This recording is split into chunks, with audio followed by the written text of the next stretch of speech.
Hey, it's Chris, Liege Games. What are you talking about today? Wow, we have Kingdom Rush, Elemental Uprising. Lucky Duck sent it to me so I could talk to you about this tower defense puzzle-like nature game. It's the second time around. Is it better?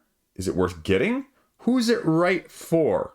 Give you a brief overview, and then we'll go into my pros and cons. Let's go. So in case you're not familiar, right? IP, based off the very popular mobile games where you have little creatures running along a path, trying to get to the end of the path, trying to get to the castle, trying to, well, just knock your health down by not getting knocked out as they're going along. And you put your towers up along the various paths, trying to then outmaneuver them, trying to destroy them before they can get to the end in order to save yourself, right? Very simple concept. Execution-wise, very well done from a video game side of things. Tabletop, though, that's a bit trickier, as you can imagine. Lots of moving parts, a lot of calculating, lots of upkeep. So, what does Kingdom Rush Elemental Uprising bring us? Let's go. Now that I actually set it up correctly, so it didn't totally look awkward on the camera there, I have in front of me a sample board that is near the end of a scenario, and it has all of the various elements that you're going to be dealing with. You have your enemies on trays. You flip them up as they spawn to their other side, and you get to correspondingly see what enemies you're going to be dealing with all of their various iconography. But you're putting them in these little trays, little cardboard shits that are going to be covering them, that are representing the damage that floats around there, right? Because I can put it in any one I want, really. But that represents the damage that your towers are going to be doing in the first place. You're going to have a limited selection of towers that you're going to be slowly upgrading, modifying in this game, as well as mixing and matching between players in order to, well, most efficiently take out these tray enemies that are slowly moving along the paths towards the exits. And if they get there, well, you only have a certain amount of life. And for every enemy that gets through there, you're going to lose that life. Too many get through, you lose. Or other endgame conditions are applicable in this about 12 scenario-esque game. So let's talk about this for a second. What else do you need to know from a mechanic standpoint? The main thing that you need to know is these are your four basic types of towers. You've got your dwarves here, you got your militia, your mages, and your archers. Boom both things up, put soldiers down, fire magic, and fire arrows. And so all of these towers are going to have one of 4 different upgrades that you can potentially have depending on what scenario you are doing and what the game gives access to, essentially. And the 4th level of the tower is like the ultimate be-all of things. So as you're slowly unlocking these, for example, you can see down here in the lower left-hand corner, it's the level 1. You can fire in any one of these 3 directions 1 tile. That's not putting 1 tile on all 3, it's choosing one of these directions when you orient it on the map in order to hit 1 little square. Then you upgrade it to the level 2, and then it increases to a 2 size. Then you get to the level 3, which is the howitzer, which can go in any direction, still the same size. So with the level 4s, those are going to be finally upgraded ones that are going to be even better than the level 3s. And there's a variant between the two for each of the different types of towers. Again, same thing with the soldiers, except the soldiers are a little bit different. You put a soldier meeple actually down on the tile, and that becomes important for a second as one of the main strategies that you're going to be utilizing. And then the soldiers actually do an adjacent splash damage of 1 square to another horde tile that is next to the horde tile that you lay the soldier on. And so that is going to be how they're going to upgrade, and then it goes 1 soldier to basically 2 soldiers in any direction. If we actually had the level 2, which I've already got on the board here, and then the level 3, again, 2 soldiers in any direction there as well. And so the level 4 is obviously going to be different. Mages, again, very similar, a 3, a 4, and then a 2 and a 1, and then the upgraded version as a whole. And then the arrows, again, doing something similar. The arrows have a slightly different aspect, though. This has a true range, which means they can go anywhere on the board, I believe, not just the 3 in one of these cardinal directions. And so then you're going to rinse and repeat on this table, laying down your towers on a turn-by-turn action basis, and then whatever's covered up in the horde either dies or moves along. That's the essential gist of the game. A few more specifics, and then we'll get into the nitty-gritty of my thoughts. So what does a turn look like? So first up, what you're going to be doing is you're going to be spawning one bad guy from the top of the deck, putting him in one of these trays, and laying them out in the next nearest space, and you can see where the bad guys are. Then on your turn, you are going to be looking through your hand of towers any number that you may have in your possession, and you are taking a look at them, and you are going to play them in your areas that you can. Now, some of them aren't going to be yours, some of them are going to be anyone's, and some are just going to be locations that you're going to have to try and get as close to where the bad guys are. And each of these cards has little directions, and so you're going to be orienting the towers to point the direction that you want, so in case they can hit the bad guy in the first place. And it tells you exactly what you're going to be doing. 2 soldiers, and they do splash damage. Can't upgrade it to another mod. And so it tells you, again, this is an attacking one, this is a physical one, it's a level 2. And so then I'm going to have to choose from my various towers to put them down in these locations. As I'm putting them down in this location, for example, I'm going to choose my mage tower. My mage tower, though, can't hit it if I put it here, because it only does a straight line right in front of it. So I put the mage tower here. So then you find the symbol that matches the mage tower here. You place it wherever you want on this location. So you try and cover up as many as you can. Now you just rinse and repeat and do that with all of the towers that you have available to you. There's no rhyme, reason, or order. It's simultaneous play. So if someone else has another mage tower, I mean, they could be putting one over here or over here, but it can't really help them again. So maybe you're going to play the soldier right here if you're the other person. So then these soldier meeples are going to go down and cover up 2 here. And then if there was another bad guy next to him, you could do splash damage. And so the splash damage might come in the form of this. In this case, it's not the right one, but we'll use it anyway. And so then I might want to put something else in place of the footman there as well. And so I can put another tower, a non-soldier tower here, and we do the blow up. And then this blow up might be able to take out another spot here, for example. And so then you're going to slowly fill these up. And when they're all filled up, then the next phase of things, when the bad guys go, essentially they move. Now, in this case, they wouldn't move. The soldiers take a damage and they both die, but this tile doesn't move. And so then it would stay right there, not getting closer to the exit. Otherwise, they would move one step closer to the exit. You'd grab the next one here from the board, you'd slide it under one of your trays, and it would go there, rinse and repeat. Now, these double arrows mean if nobody covers these, then this would actually, on its move turn, move 2 spaces instead of just 1. And so you're always moving closer and closer to the end, and then rinse and repeat. As I remove these counters here, you can start to see that these enemies have various different attributes, colors, or identifications with the symbols. These tough ones, the ones that can only be covered with magic, the ones that can only be covered with swords, these make them fast moves, so then they occupy 2 spots. These ones take out extra damage. These ones can only be we'll move this in the camera shot here. These ones in the green can only be covered by soldiers. And so how you're maneuvering your towers, how you're putting your towers down in the spots that are allocated, because you can't just place them anywhere. There are only so many designated areas that you can put your towers in. So in this case, for example, if I remove some of these towers, you can see that these clear plastic tiles here are going to be essentially one of several different colors. And in this was a 2-player setup. So I have what you can see here, an orange backing to this one. You probably can't. And this is a white backing, and then this is the purple backing. Normally in the 2-player setup here, I use the orange and the purple. And this white player setup is an additional one later in the scenarios where either player can play at that. Otherwise, you were designated only to play at your individual tower locations. And depending on the scenario, you may have as many up to about 5 of these different places that you can play towers.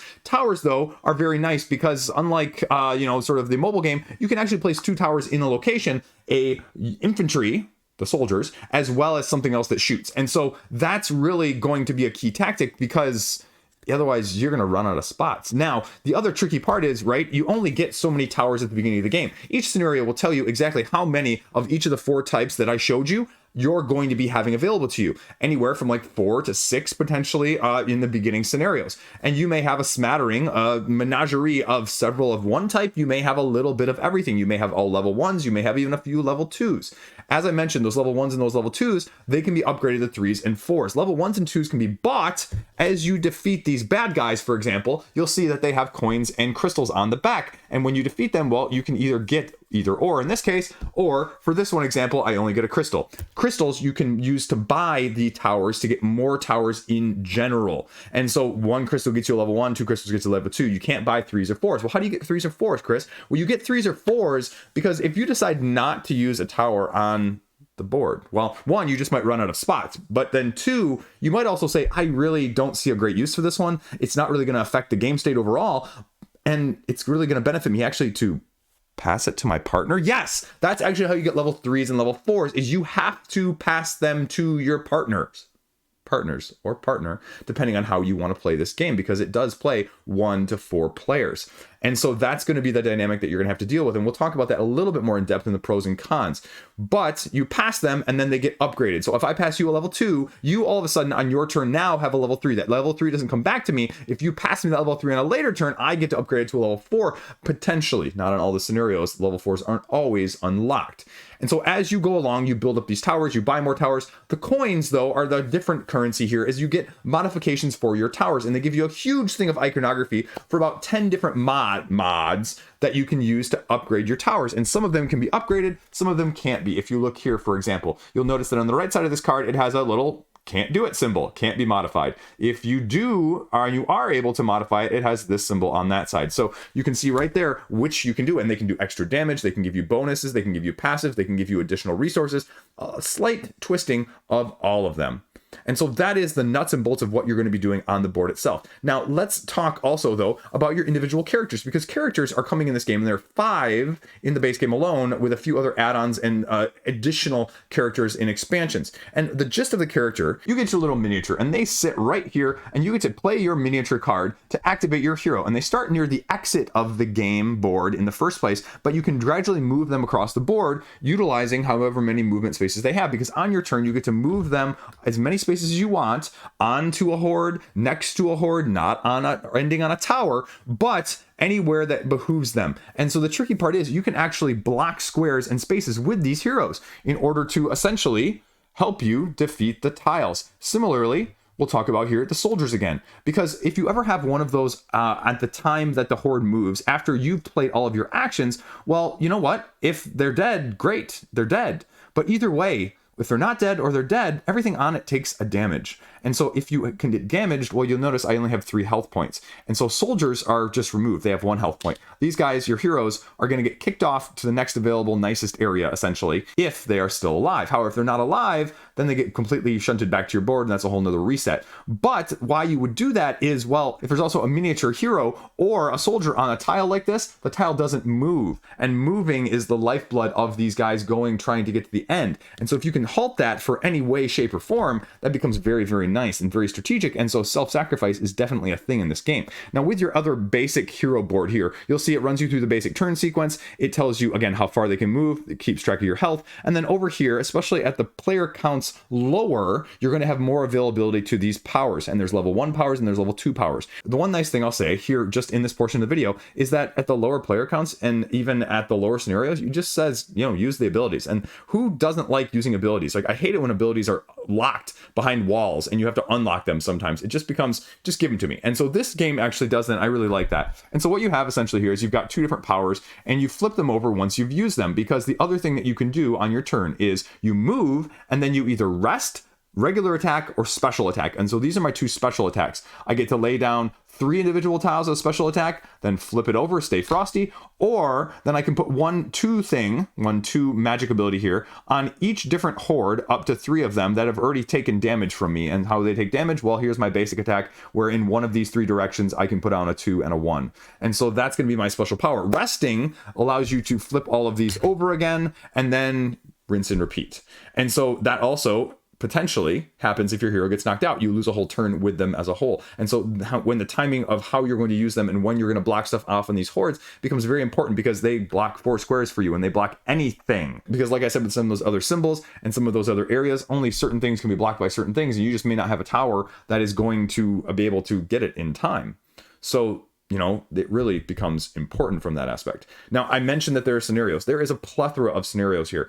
This is just a small sample size smattering of what we've got on the board. Each of these heroes that I showed you also has a different asymmetric passive ability, depending on which one it is in the first place as well. These tiles are very nice. You'll notice that they are essentially grid-based here, and they go from 3x3s to just a single tile as a whole. And you're going to be setting them up in whatever configuration that you want, or, well, not, because the scenarios will tell you exactly how to set them up, in what way to set them up, where are the spawn points that you are going to be putting them down, and where are also the exits down here potentially. You'll also have terrain that will give you additional bonus to resources but potentially cause you damage. You will also have potential enemies that will just sit in the middle of the grid here and potentially just be things that you have to cover up and you have to get next to, but you also have to deal with the hordes. You'll have events that will go off and be triggered throughout the rounds. You'll even have blank tiles that will be in the middle of these spawn decks to give you a slight reprieve depending on how it is. And these tiles, these enemies, you start out with 0s, 1s, and 2s. If you look down in the bottom corners here, I'll show you an example for a second. If we look down at the enemies here, you can start to see that they are leveled 0, 2, 1, 1, 2, 3. And so it goes and scales all the way up actually in this deck, which is, you know, massive of these enemies. And you'll also start to see a wide variance as you get to the higher levels, because not only are the enemies going to start to, well, just have more iconography, you will start to be unable to damage them from certain sides as they're traversing, and then you will slowly get more and more of them with more different powers and different ways that they are going to be blocking your attempts to kill them in the first place. And so this deck of just characters and characters is just massive, and the variance that you're going to be dealing with in some of the regular guys, some of the bosses, the toughness, the double speeds, all of these things get smashed together and they really create an awesomely massive puzzle. The bosses here will often have events that are triggered depending on how many of these skulls around the outside are filled up, because these skulls are not necessary to defeat them, but if you do not fill enough of them up and the boss gets its special attack on their turn when the horde moves, well, more bad things will occur. And that's not even mentioning half of the other bosses down here that I'm not going to get into that you can possibly deal with as you go along, because really the second half of this game is really driven on these extra bosses that you can see here in these super, you know, tough scenarios as a whole. And that is probably a good segue for leading me into my pros and cons at this point, right? Who is this game for, right? The biggest point that I'll make at this juncture is that this game is a puzzle. This game is more of a, how can I min-max and really prevent on a, you know, sort of Spirit Island-esque vibe of not trying to defeat, but just manage these guys so I take them out at the last minute before they go off the board and deal me a bunch of damage. Now, you can see right there, that's a slight con if you're moving those around. But otherwise, going back to my main point, is that I will make the argument as someone who also had previously, but does not own the previous Kingdom Rush anymore, this is going to be potentially the most divisive element as a whole. This game, different than its predecessor, I will make the argument right now that I did not feel it was as min-max playing through the scenarios. I did not feel as I felt with the first one, where if you didn't upgrade in time, if you didn't upgrade in a certain way, you were just not going to win the scenario, period. This has not been the case. Now, at the later scenarios, with the massive decks of enemies that you're facing, with the accumulation of these hordes, as I showed you on the camera there, of how many guys, symbols, things you're going to be having to take into account, it is definitely more of that than most other games that you'll ever play. But it isn't a perfect, you need to do this or lose min-max either, which was my huge criticism when I had the first one and why I didn't like the first one, why I got rid of the first one right now. And I have no qualms about saying that this doesn't do it as much, which actually appeals to me. It allows you to be clever in a couple different ways. It doesn't make you go only this path. You have several paths to victory. They're not going to be easy if you don't, do them potentially as well as you could. But it doesn't make you so punished that if you screw up once, you're screwed, right? I don't like games like that. At the same time, this game is also pro and con, definitely better at certain player counts. I'll make the argument, and that was my other big problem with the original, and it doesn't stray too far in this one either, that at higher player counts, particularly the 3 and the 4 player counts, when you start out with a certain number of towers, for example, in any scenario, you divide them up evenly between people. And so if you just have the wrong person in the wrong slot around the wrong site of this board, there's no way that you can really mitigate that. You have to pass it then. But the screws of this game are so tight that you maybe have room for that once or twice each scenario. And so that's the question, is if you get halfway through the scenario and you realize that you kind of, had them misplaced at the beginning rounds at the hordes, and so then the first couple are really taking a more time to get rid of, and the other next ones that are already continuing to just pour out and pour out and pour out by the time nope. Like, would you feel like this is a game that you would go, okay, fine, we got to reset halfway through, we're just screwed right now, inevitably we're going to lose and we're going to go back to this? Because that can be the feeling if that happens. Again, more so at the higher player counts, because at the lower player counts, especially the 1 and 2, I would make the argument either one is going to work really well. They have slight setup variance for all of those player counts in the book, which is super, super nice, by the way. The rulebook is actually really good for showing you not just you having to figure it out in whatever variant number player you have in that sense. And so I really appreciated that. But with the 1 or 2, again, I played it two-handed, 1 player. And I thought that worked really well. And solo would be very difficult as well. You're just going to have less opportunity to lay down. Still having the pass, which, again, mitigates it a little bit, but you only have 1 of 2 people managing this whole thing as opposed to 3 or 4. And so I thought that worked extremely efficiently. The enemies are varied. The other pro and con, though, in this game is because these enemies are so detailed, because there is so much going on in these stacks. There are so many different slight nuances. They really do a great job, again, of incorporating it and introducing it. And you never feel like you're being overwhelmed with information, which, again, I really give them a lot of kudos, because in other games that I've done this with, they throw everything at you and you don't know hide or hair what's going on. And each of these scenarios slowly adds another layer to the difficulty, but also to the learning of what the potential is going to be brought against you in the first place. And that can't be said enough. Like, that is a really, really well-defined aspect now, especially with a lot of other crowdfunding games that I don't always get. That people are just like, here you go. And you're like, well, what about this? And what about this? And when does this kick in? And when am I going to see this in the game? And am I going to see this anytime soon? Is this really important in the early, or am I going to have to, and they don't do that with this.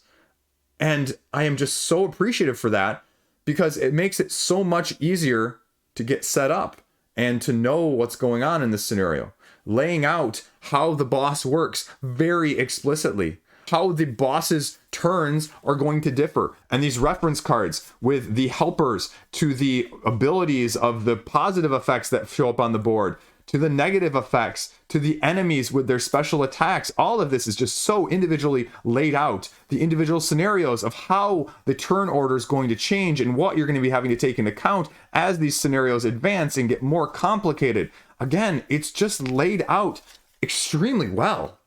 I'm really, really impressed by that. And it's really a bane of mine nowadays with some of the Kickstarter games that you go through and you read and you go, did anybody play test this outside of people that knew how to play it already? And this clearly shows that they did a really fantastic job of that. Now, speaking of the setup and teardown, though, I mean, as you can imagine with, the trays, the boards, the tokens, the towers, I mean, yeah, there is a little bit of a labor of love there. It's not anything overly burdensome, though.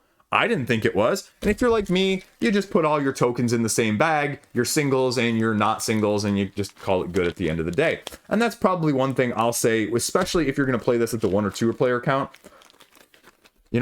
Technically speaking, right, some of these enemies will need to be covered up with certain ones. And if you're playing by yourself with one other person, it's not really totally necessary to use. I mean, in my opinion, again, don't do what I do, right?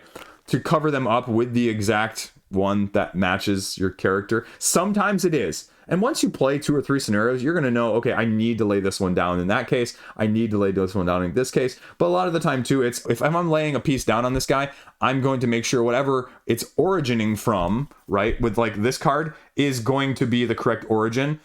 But once I lay it down, does it really matter which one it is? Well, sometimes yes, and sometimes no. I'm lazy. So don't do what I do, kids, at home. I really like the other aspect of things, of having the potential for 2 of these in the same area. That really is useful. And again, as soon as you realize that that's going to be an essential part of things, the learning curve of this game does get slightly easier. I also like the ability just to use these guys as enemy covers, because we always think of in games, or if you're like me, I guess, you look at your character and you go, this character is mine forever and ever. They are never going to die. I'm never going to let them die. I'm never going to let them close to dying. So I'm going to just hoard them and not utilize them to their full potential. You know what? Screw it. You get sacrificed. You are going to block stuff for me. You are going to take damage, and you are just going to rain down fire as quickly as I can, and then hopefully not run out before I actually need you to, come back and respawn. And I love that. I love that they respawn. I love that you can sacrifice them. I love that you can utilize them to really take out guys that are otherwise, almost impossible to get to because of that crushing horde feeling effect. And let me be very clear, this game has that effect, right? This game is still easily at the anything past 3 scenario going to be one of the most difficult games in your collection. This is a very incredibly difficult game, and that's probably the other biggest point, take home for anything else if you're interested in this game. This is... It's not brain burning in a Euro way, but at the same time, it gives me the most apt comparison in that sense of, you know, if you like the resource management where you're turning one into another, into another, into another, you are trying to plan ahead with these towers of saying, I have a tower that does this damage. I need to take this guy out with individual toughness squares. I need to have magic covering this. I need to have physical here. Oh, you know what? The soldiers are going to stop this guy from moving, but guess what? They're going to get knocked off, and I have 4 on this one, and so I'm going to have the soldiers that are going to cover all of that in one turn. Well, how am I going to actually do that? There is a lot to go on as well. And so the difficulty, it doesn't let up. I mean, this game from scenario 1 even, it does not hold your hand. It does not, you know, take it easy on you. It does not like have these enemies even at level 0s and level 1s that are easy. I mean, this is a level 2, folks. We have level 9 cards in the deck right here. This is a level 3. So much going on just at a level 3. And so that has to be said. And do you want that out of a game?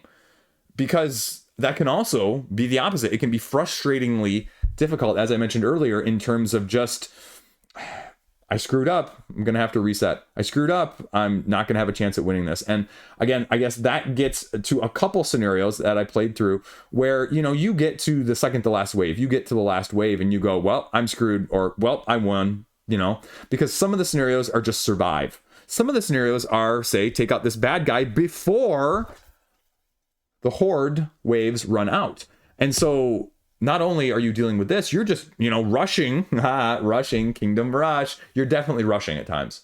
And especially when you have enemies like this guy that need to get filled up before the horde waves run out, you will be pushed for time. You will have to decide, and do you like that thematic incorporation of a game like this?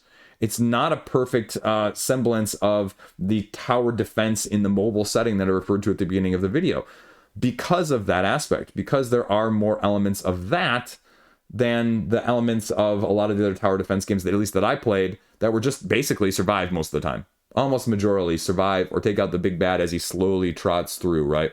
And, you know, damage sucks from all your towers. The nice part is, for the majority of the time, you get to choose exactly where the damage is going and how. And so your options are more just limited to these tower spots, which again goes back to the player counts, because if you need to go here and, you know, you only have one here, at the higher player counts, it might be 3 or 4. You're not going to have the opportunity to mitigate that as much at those higher player counts. And again, the passing is a clever mechanism, right?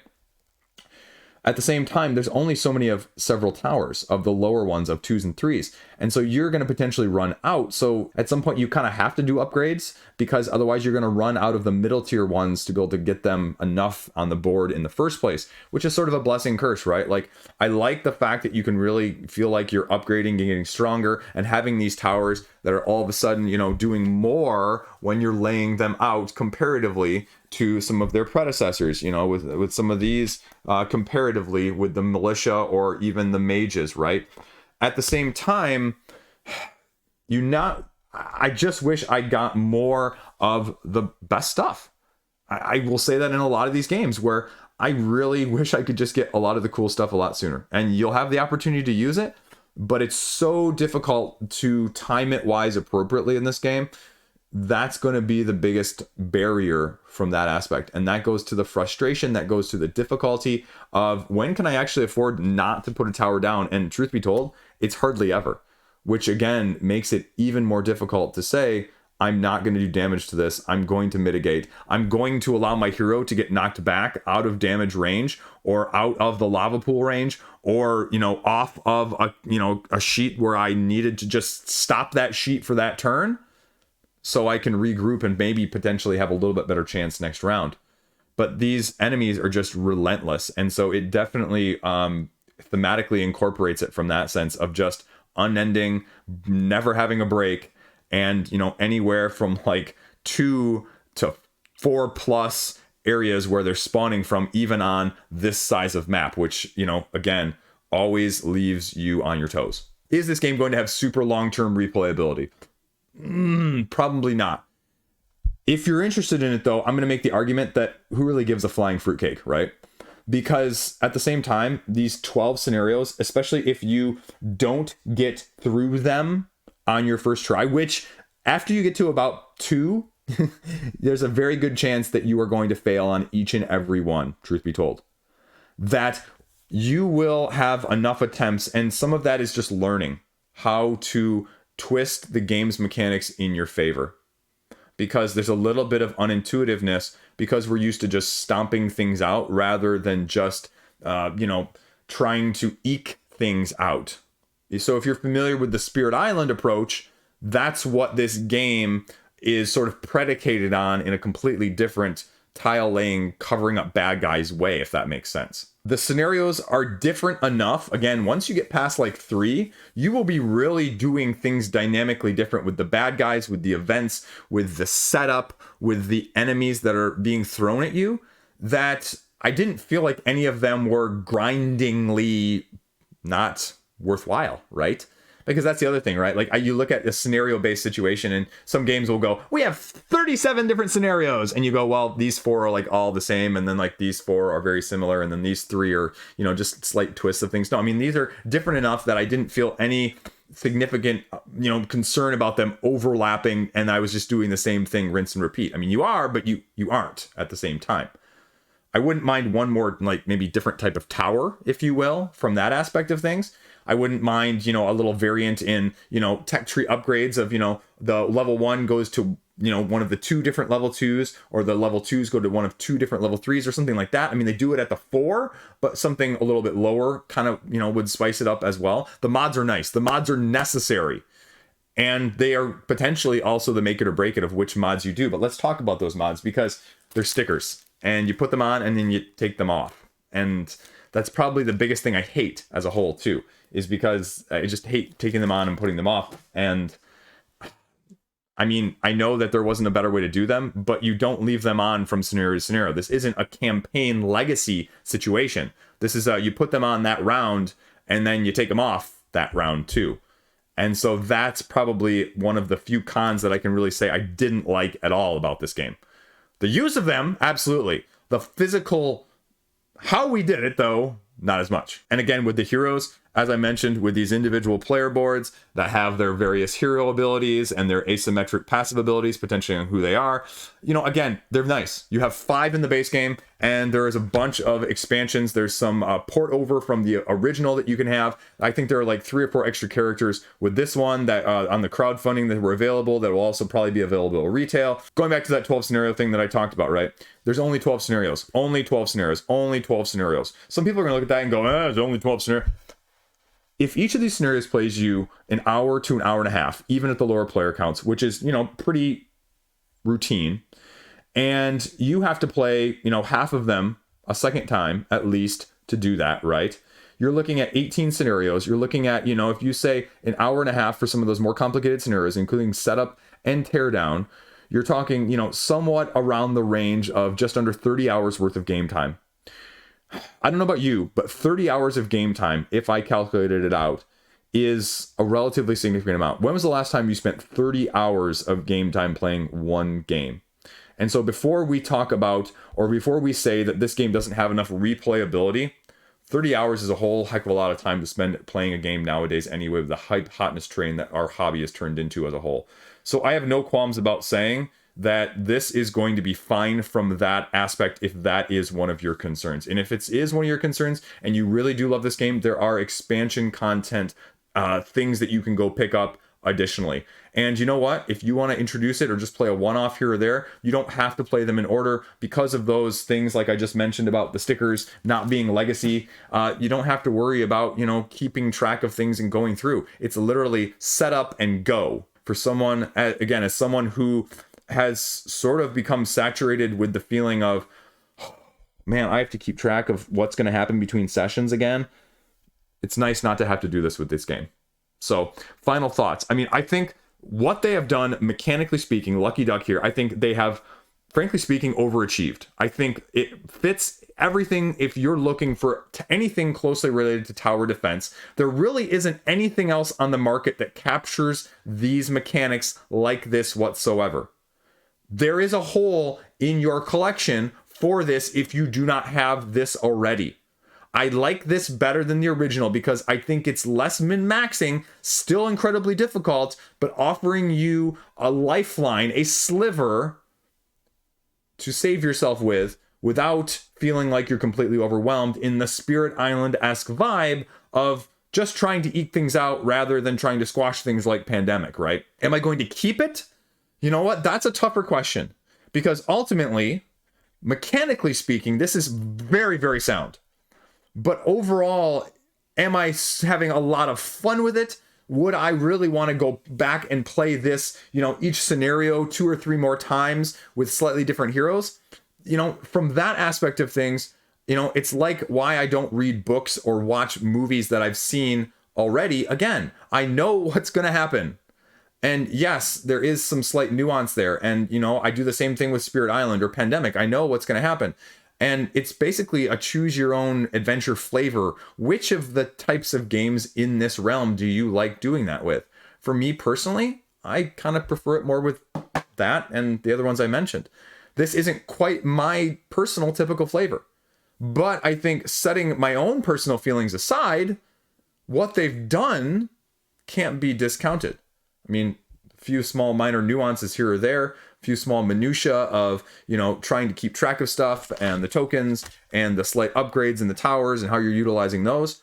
But as a whole, they've really done something that is cohesive, that works, that I feel really from top to bottom shines. And it is going to be one of the most difficult games in your collection. I can guarantee that. And so is that enough to win you over? Or is it too hard for you? Because I make the argument that the first one was too much of a puzzle-like difficulty where one wrong move and, well, you're kaput. And so this eliminates that. But if that's what you wanted, maybe this one's going to be too, not for you, at least from that aspect. So did I enjoy it though at the same time? Yeah, I really did. I went into this one going, I don't know. And I left it going, you know what? That was kind of cool. Not sure I'd want to do it again. Cool. Kind of like, you skydive or you bungee jump and you go once, I'm good, right? That was polar bearing for me when I got initiated into my wife's family. My father-in-law was like, you got to do this. Everybody else has done it. So polar bearing, in case you're not familiar with that, I'll give you a little reference here at the end of the video. Jumping into Lake Michigan or a lake, whatever, in the middle of winter, right? So yes, did that, initiated when I was dating my wife. It's freaking cold, folks. Anyway, though, that's all I got. Stay classy. See you around. Let me know comments, questions, concerns down below. Yeah, Lucky Duck. Very excellent game here with Kingdom Rush Elemental Uprising. Whether or not it's for you, though, hopefully this was helpful. See you around.